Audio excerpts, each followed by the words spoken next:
Berpikir komputasional.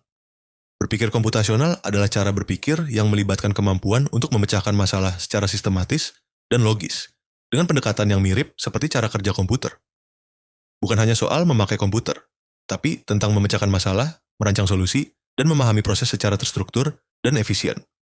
4 pondasi berpikir komputasional. 1. Abstraction, abstraksi. Menyaring informasi penting dan mengabaikan yang tidak perlu. 2. Algoritma menuliskan otomasi solusi melalui berpikir algoritmik. Langkah 2 IG terurut untuk mencapai suatu tujuan, solusi. 3. Decomposition, pemecahan masalah. Memecah masalah besar menjadi bagian-bagian kecil yang lebih mudah dikelola dan dipahami. 4. Pengenalan pola persoalan, generalisasi, serta mentransfer proses penyelesaian persoalan ke persoalan WG lain, WG sejenis. Berikut contoh-contoh ya. Abstraksi. Saat merakit lemari, kamu hanya fokus pada langkah-langkah penting dari buku petunjuk, tanpa membaca semua detail teknis yang tidak kamu perlukan. Algoritma. Rutinitas pagi kamu. Bangun tidur, gosok gigi, mandi, sarapan, berangkat sekolah, kerja. Ini adalah algoritma yang kamu lakukan setiap hari. Dekomposisi. Saat ingin memasak nasi goreng, kamu memecah tugasnya menjadi menyiapkan bahan, mengiris bumbu, menggoreng telur, menumis bumbu, mencampur semua bahan, pengenalan pola.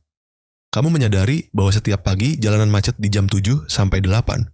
Maka, kamu berangkat lebih awal supaya tidak terlambat. Algoritma dasar.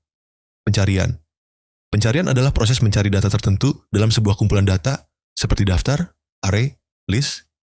Tujuannya adalah untuk mengetahui apakah data itu ada atau tidak, dan kalau ada, di posisi mana. Pengurutan.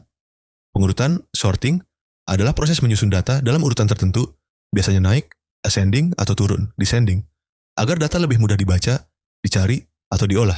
Macam-macam sorting. Bubble sort, bandingkan elemen bersebelahan dan tukar jika perlu. Selection sort, cari elemen terkecil lalu tukar ke depan.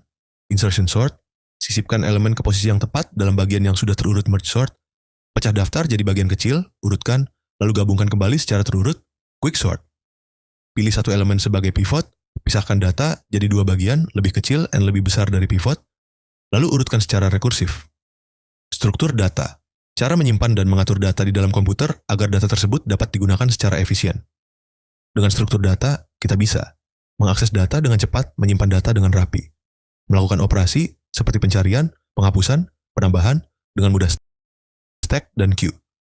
Stack adalah struktur data yang mengikuti prinsip LIFO, last in, first out. Artinya, data yang terakhir dimasukkan akan dikeluarkan pertama. Cara kerja. Bayangkan tumpukan buku.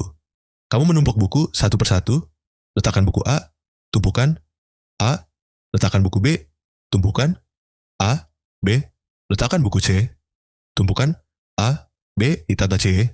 Ketika kamu ambil buku C diambil dulu karena paling atas, lalu buku B, dan seterusnya.